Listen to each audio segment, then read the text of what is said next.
thank you. Thank you to Phil, thank you to George, thank you to Roseanne, thank you to Sandra, thank you to the WOW committee. All these people work together all the time to make what we do here at this wonderful church possible in different ways. Some of us have on name tags. I don't anymore. And in case you don't know, my name is still Pat Raceler. I may not be showing it, but it's still the same thing. So, and for the others of our group, if you see someone that has on a yellow name tag, that is one of the WOW members, the council members. So if you have a question or you have a concern, or you're interested in joining this little merry band of women who are just amazing, see one of us, see one of us. And if you spot somebody with a green name tag, you're in for a treat because they're going to be part of our program today. Kind of like Carol Ann and Poltergeist. I'm back! We're going to get into our program in just a minute, but there are a couple things I want you to know. Did you notice our wall of fame as you came in? That our Her Story participants from 2019, 2020, and 2021. We have had some amazing stories. We've learned some facts about the women of our church that just kind of left all of us just sort of with our jaws dropped and our mouth, and just blown away. So this is such a wonderful time to get to know each other. So if you didn't take a minute when you came in to take a look, I mean, you guys see this Jerry's picture out there, it's gorgeous.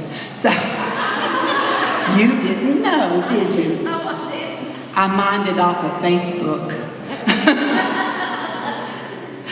So, I hope everybody got their calendar.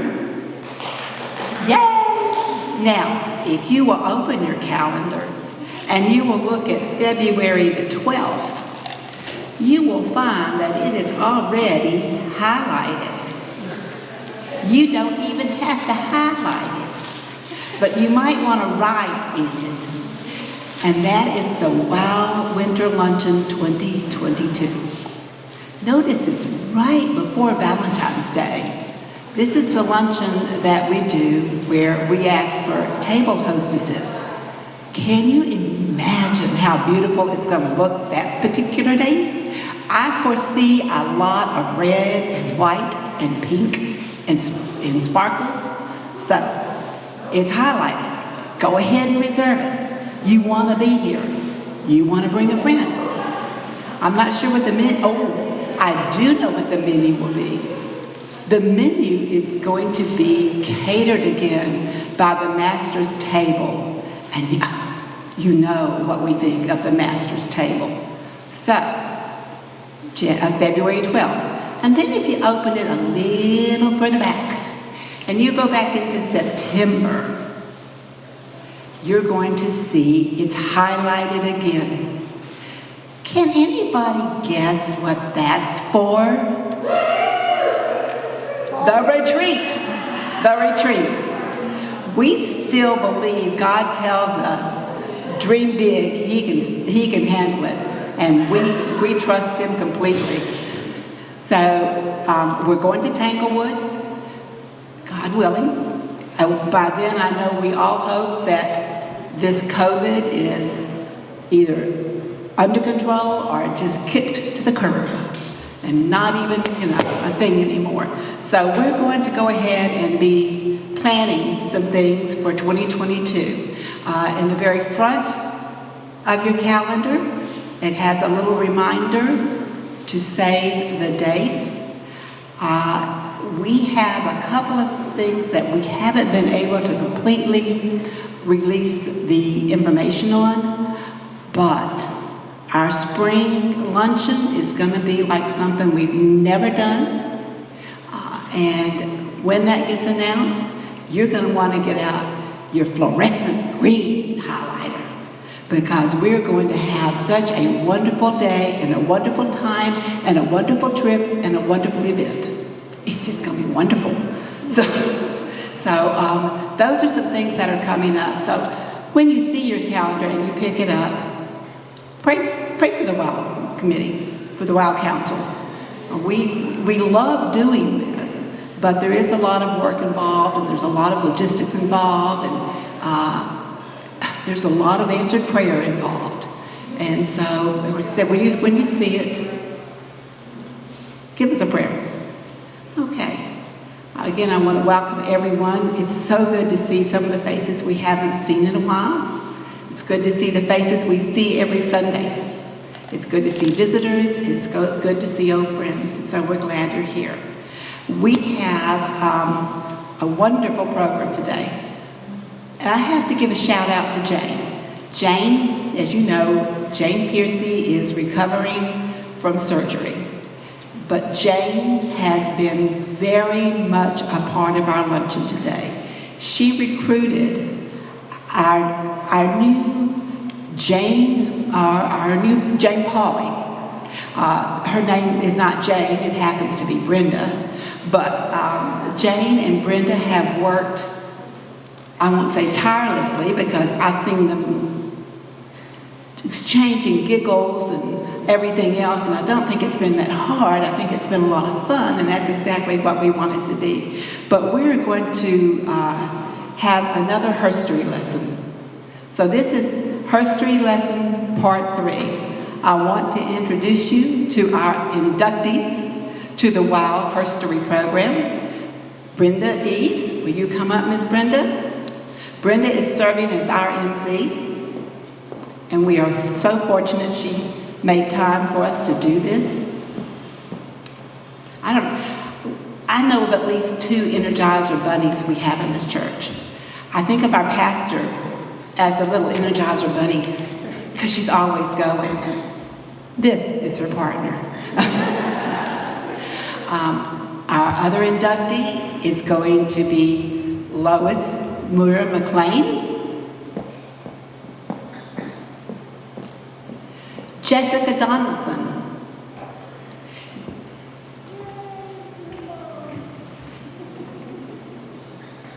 and Ann Lofstead.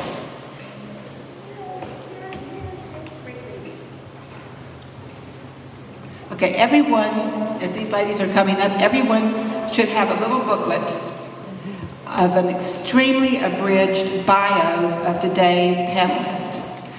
I hope you enjoy this as much as we enjoy putting this together for you. So if you open it, you'll see, I know sometimes it's hard to understand what somebody says, and you're not sure if you heard that correctly. Well, there's 2 things you can do. You can go back and you can ask them, or you might even find that you can open this on the Get to Know and find out something that didn't get covered today or something that you heard differently. And this really is what it is about, getting to know. So with that, welcome to Herstory Story, Part 3.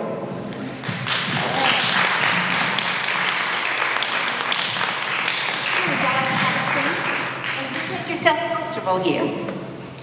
Well, good afternoon, everybody, and we're so glad you're here today. I am trying to fill some very, very big shoes of Jane Piercy. Well, we wish she was here, but she's not. We're just going to have to deal with me, but we're going to get through this. So, Ann Lofstead, you are our very first panelist. Thank you. And y'all have been here almost since the doors have opened at Westminster. 35 years, yeah. So tell us a little bit about your husband, what he does, and how y'all met. Okay. He is the biggest collector I have ever met in my entire life. Oh, I'm talking, sorry. Okay, we met in church. He moved from Pennsylvania to New York and lived next door to one of the church members that went to my church, and we met in church, and the rest is history. So we were married 58 years last week. That was a good achievement for us. And his name is Jerry. His name is, actually, it's Gerald. Gerald. If you want to be technical. And we have 3 kids, and 3 natural grandchildren and 1 step-grandchild. And we have traveled all over the United States. We've been in all 49 but 1. He's missing Vermont, and I'm missing North Dakota. And so why are y'all planning to do that now? I don't know. Right now, his health is not. He has depression from all of this mess and chronic leukemia. So we have to watch where we go so I do not get. Because he used to call me Typhoid Annie. Well, when I worked at the we called it before and after school care when it first started. We are going to get into that. We are going to focus anyway, on that. Anytime any of those kids were sick, I would bring it home, and I didn't get sick, but he did. Yeah. So when and why did y'all come to Westminster? Well, we started at Good Shepherd on Killian Hill and decided we didn't like that, and we never drove into Snellville because we live in Lilburn. So we drove into Snellville and, Presbyterian, let's try that, and we stayed. So the rest is history. So my daughter got married here too. So, and 2 grandsons made their confirmations here. Yeah. The rest of my other son's children are Catholics. We'll excuse that. Yeah. So when we interviewed you, I got a quote from you, and it said, "Kids are my favorite people." Oh, they are, 100%. So you are a very active grandmother. You go as far as to eat dinner and lunch under the kitchen table just because it's different. That's right. It helped my granddaughter, who was the fussiest, still fussy eater. She would eat better if we sat under the table. We made a tablecloth, and we had our own plates, and the dog sat here, and we ate, and she ate. That was my goal, was to have her eat. And she did. She did. Because it was different. Yes. And then another thing, when I was doing the before and after school, it snowed one morning. And you know how fast the snow melts here. So every parent that came in, I said, your child is going to go out and make snowballs. No, though they're not. I said, oh, yes, they are. Why? I said, because it's a true Yankee. It's a true Yankee. Yes.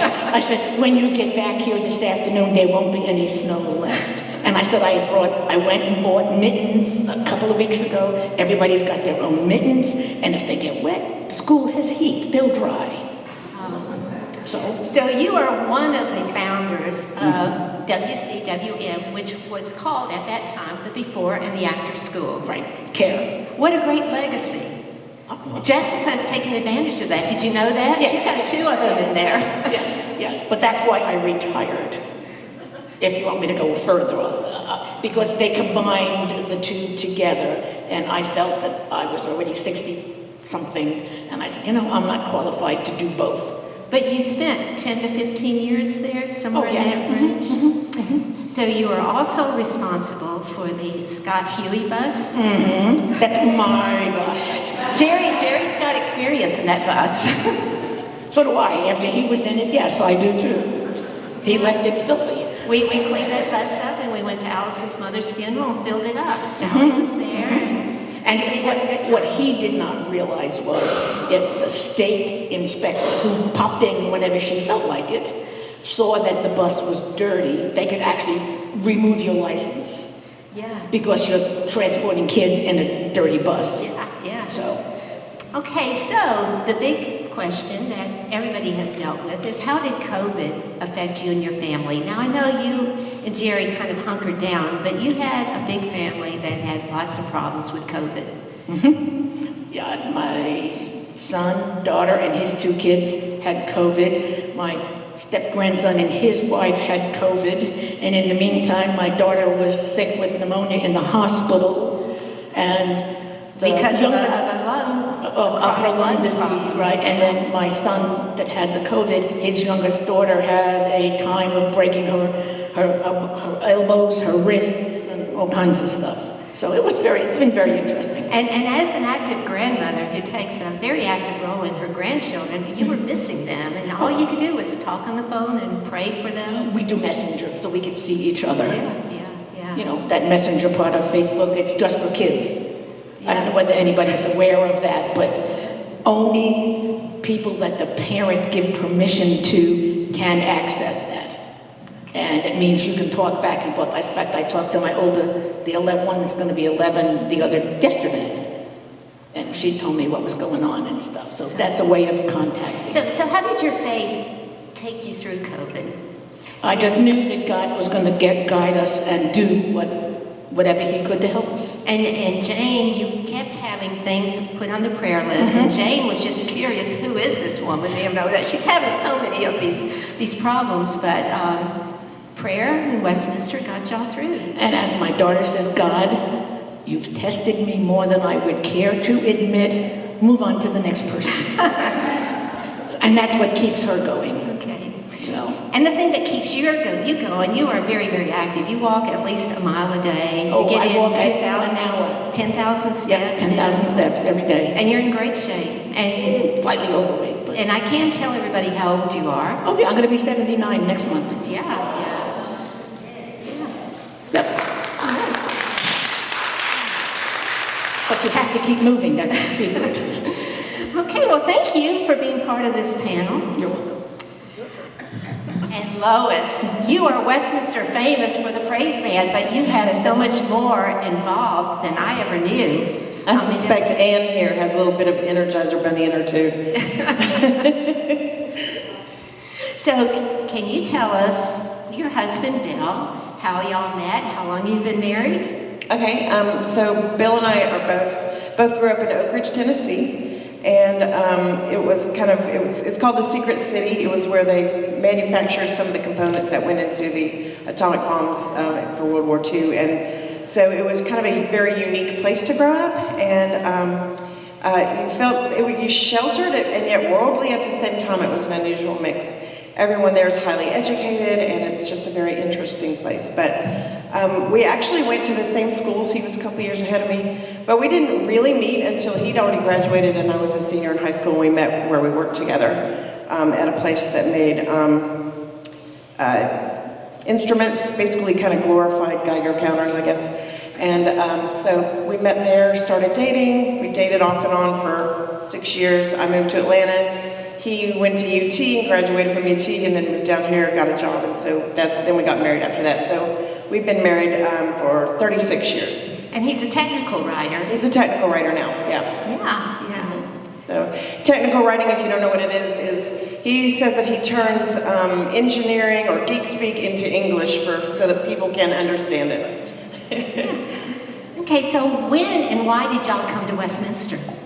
So we had belonged to another Presbyterian church, Pilgrimage in Lilburn, and Susan Gray, Liz Gray, and some other people were also part of that. Jay and Allison Crossman were from there, and then that church had to close down, and so we went to Good Shepherd a couple of times and decided it was fine, but it wasn't really the place for us. So then we started coming here and kind of felt pulled in, so we just joined in 2010. Now, your maiden name is Muir. Yes. And the great naturalist who worked with Teddy Roosevelt developing the national park system was John Muir. You could possibly be related. Would you like to tell that story? So, I can't be absolutely sure, but John Muir's family and my family on my father's side were both from the same area of Scotland. It's the Ayrshire area, which is kind of like southeast of Glasgow. And so I think, I'm kind of trying to trace back as far as I can, but it gets really sketchy back into the 1800s. It's really hard to find, the links because the paperwork just wasn't what it is now. You just didn't have the access to it. So, but I think there may be a common link in there somewhere with John Muir. So, yeah. Well, and you enjoy hiking, so it could be genetic. You could come down and inherited that part. Yeah. So you are a member of the Praise Band, and we just enjoy so much the Praise Band, and especially when you and Bill perform by yourselves. You also belong to another community band, or tell us a little bit about that. I'm trying to get there to see y'all, and things keep coming up. But. So we're part of a band that I'm the singer, and Bill plays guitar, and we have another guitarist, bass and drums, and a few people here have been to see us. So Sandy's been to see us. a couple of other people, and so it's a lot of fun. It's kind of how I get out my creative energy, and it's how I de-stress too, singing. So it's been a good experience for me. It's a ton of fun. It keeps us up way too late some nights, but I'm kind of a night owl anyway, so there you go. So where do you play? So we play at some clubs around here, Dillon's in Lawrenceville, Will Henry's. We have played at a couple of American Legions. We have played for private parties. A couple of places that are closed down now. That was a few years ago. So yeah, mostly kind of places around Gwinnett area or the surrounding area.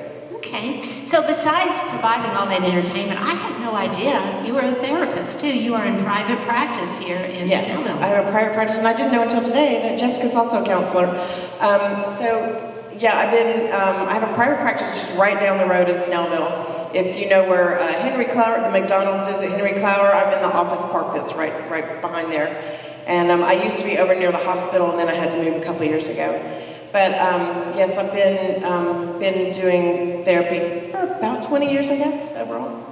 So with COVID, you've seen a lot of changes, I would think, in your clientele, a lot of different problems popping up. Yeah. So when COVID first kind of hit in the spring of 2020, most therapists kind of went to doing all virtual therapy. And so I was doing it out of my house for a while with the computer and the phone. And it was an adjustment for me because I really like my office and my clients really like my office. And so I don't enjoy the virtual therapy nearly as much, but it was a necessity, and I'm really thankful that I was still able to do my job and still able to help people, even though it was, even with those changes. So, because a lot of people were completely out of work. So I'm thankful and lucky that I didn't have to stop working totally. So when interviewing you, I wrote down a quote, and you said, "People matter to you," and that you felt that God actually called you to this occupation, to this career choice. Yes. So, before I went and got my master's degree in counseling, I was actually working at a church, pilgrimage church, what I mentioned earlier, and I was like the church secretary, office manager kind of position, and I got a phone call one because all the calls came through me, and I got a call one day. I was pretty much alone in the church. The pastor was gone for the day. I think it was a Friday, and he always left early on Fridays. And so I thought, okay, this is me. I've got to deal with this. The man on the other end was suicidal. And so I just spent probably about 45 minutes talking to him on the phone and just trying to kind of helping him try to find some hope and cheering up, thinking about this, that trying to help him find a reason to stay alive, basically. When he hung up the phone, I didn't know what happened to him after that, and I never found out. But I just had this strong belief that things were going to be okay. And so that incident actually spurred me on to go back. I'd been thinking about grad school for a while, and so I decided to go back and get my master's degree. And I did feel like God put that situation there for me to turn things around for me, because I was struggling and searching with what I wanted to do next. Wow. Well, you are such a valuable member here at Westminster, and we thank you for being on part of this panel. Thank you.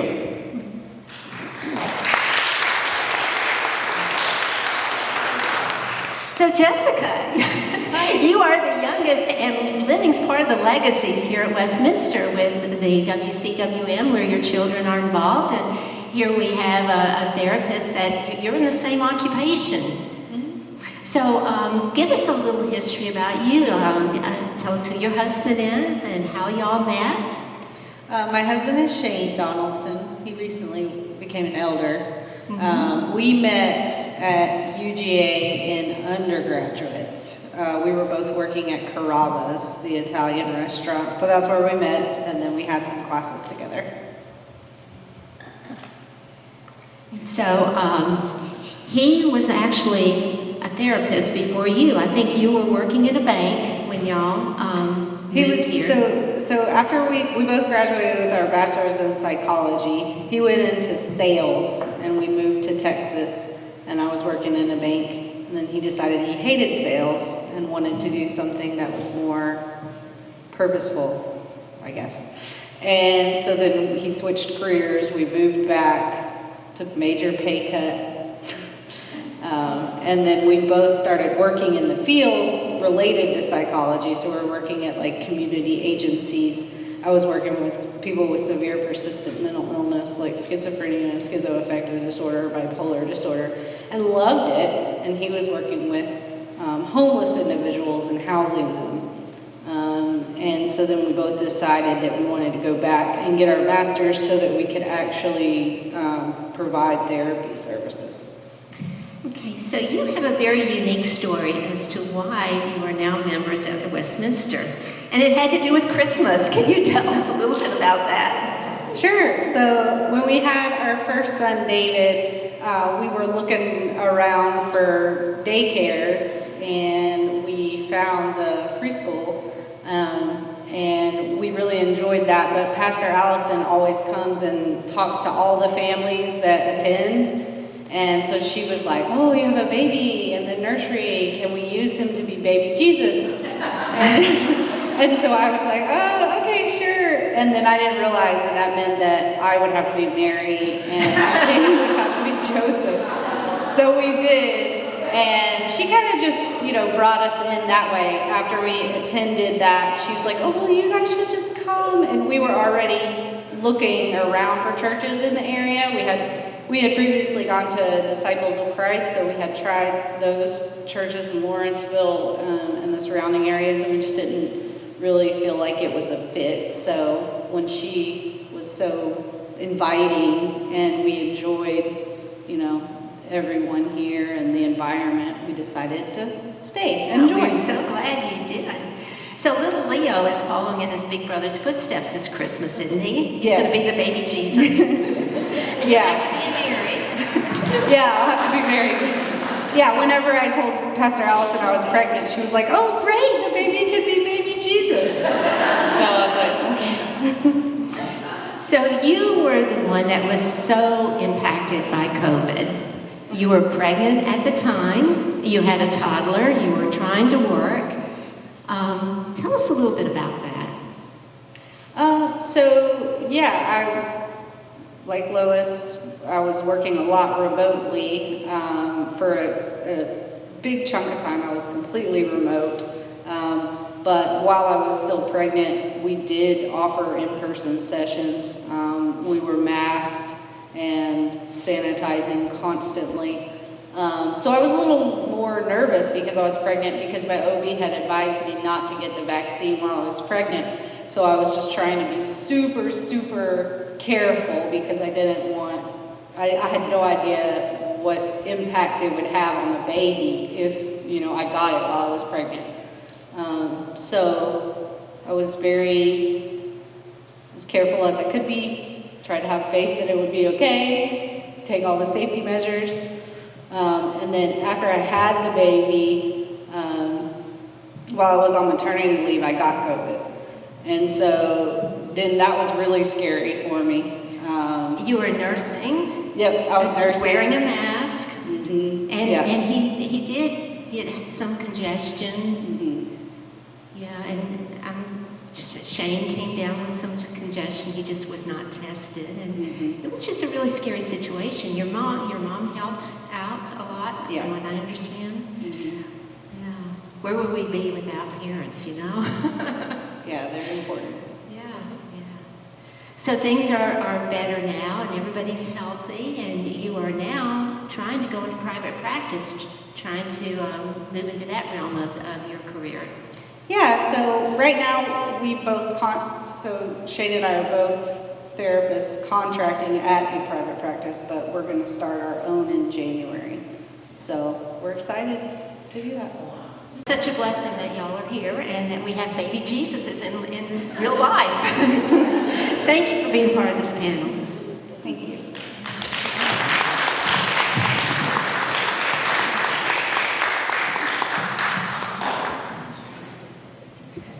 I hope I filled those shoes. I was trying really hard.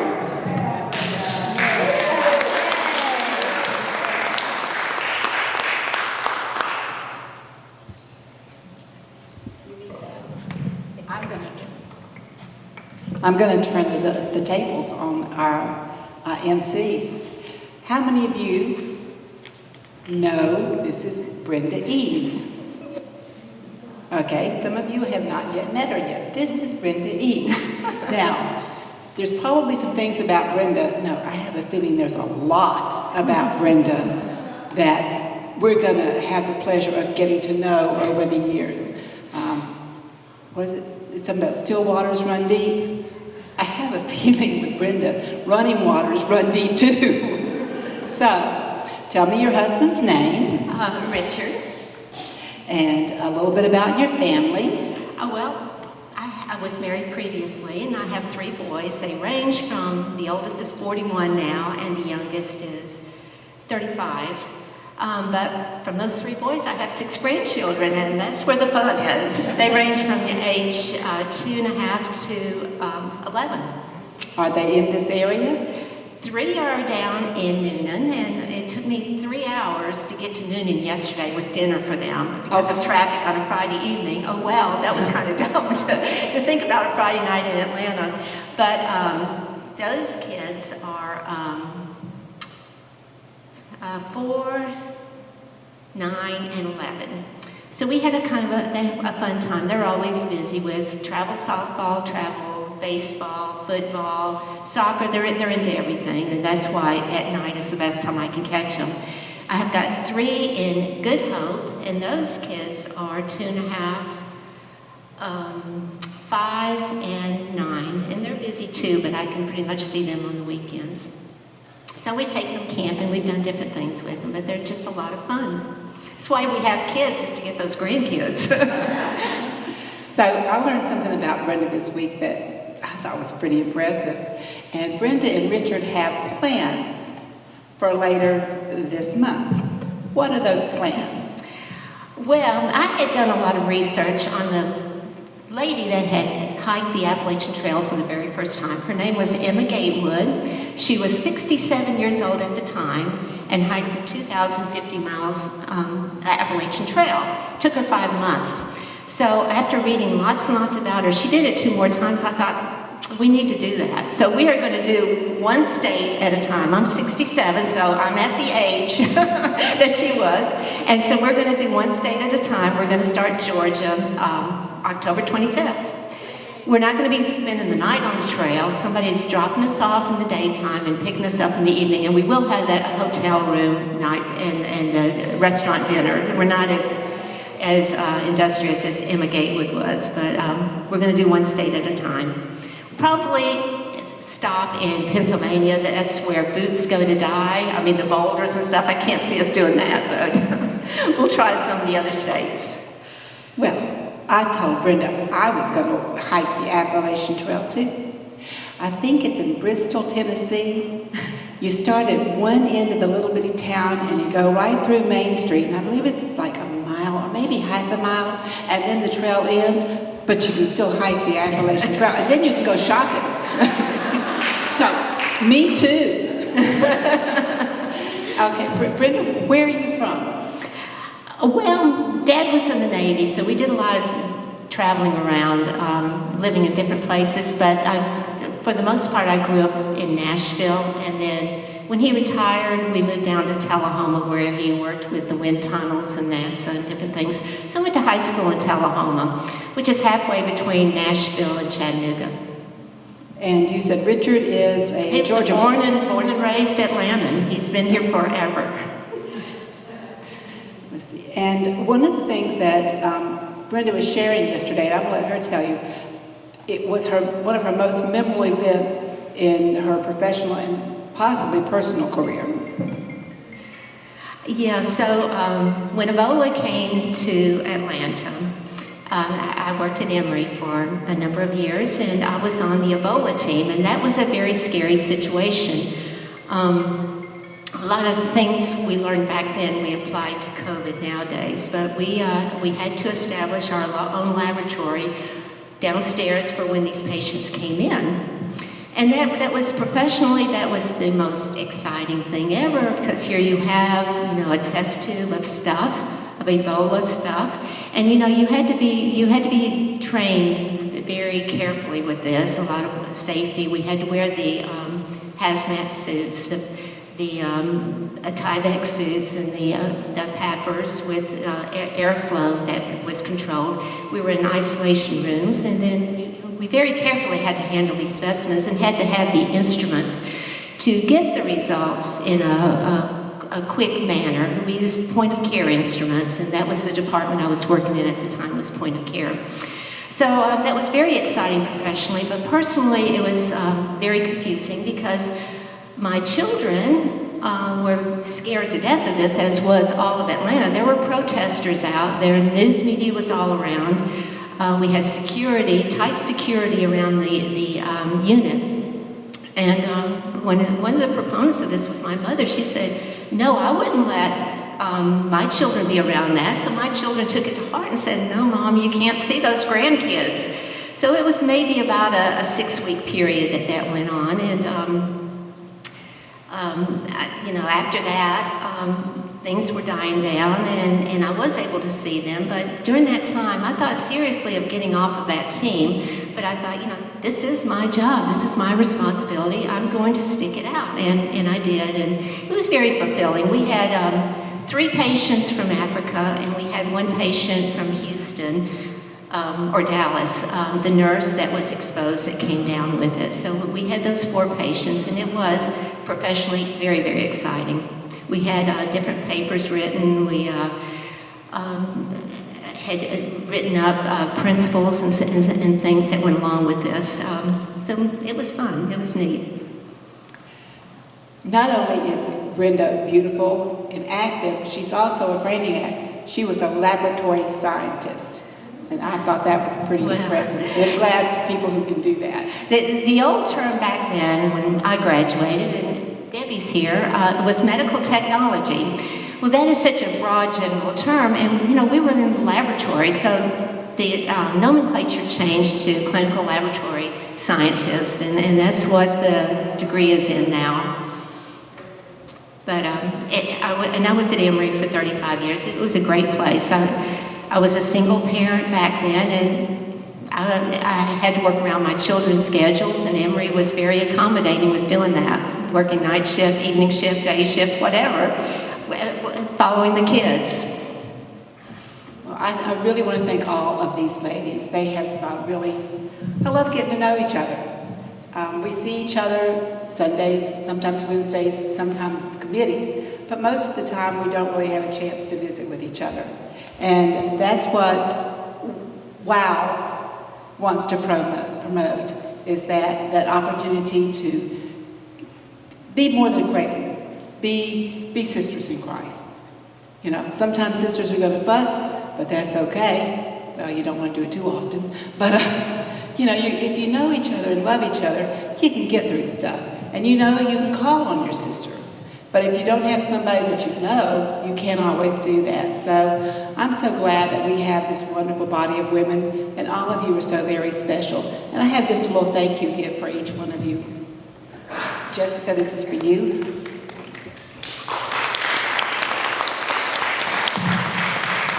I thought it was interesting today, too. You noticed that so many of our ladies, Wanda, this is right up your alley. So many of our ladies like the hiking and the outdoor. I understand Miss Lois here loves to do outdoor yoga. Well, no.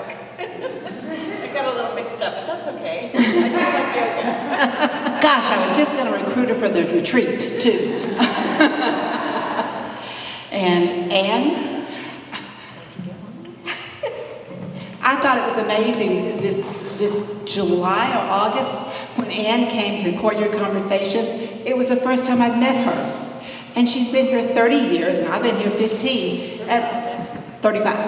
And I'm just speaking round numbers.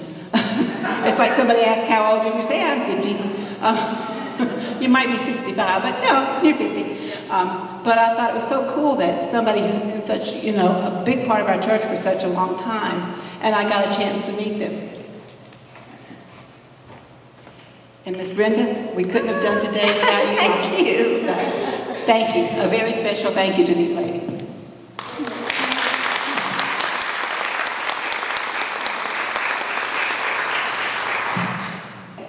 So if you will, if you'll look in your booklet, on the next to the last page, we have a closing prayer.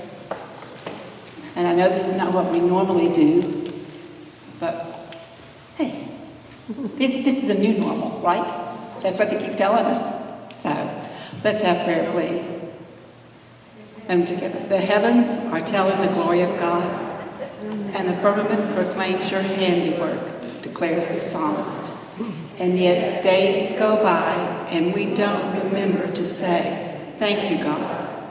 Help us to see the beauty of your creation, to slow down and enjoy the benefits of your many gifts. Forgive us for being so caught up in our own importance that we forget who is responsible for everything. You have given us so many blessings, but we can't remember who we are and whose we are. Enlighten our eyes, God, to use the gifts you have given us for your glory. Thank you, Heavenly Father. Amen.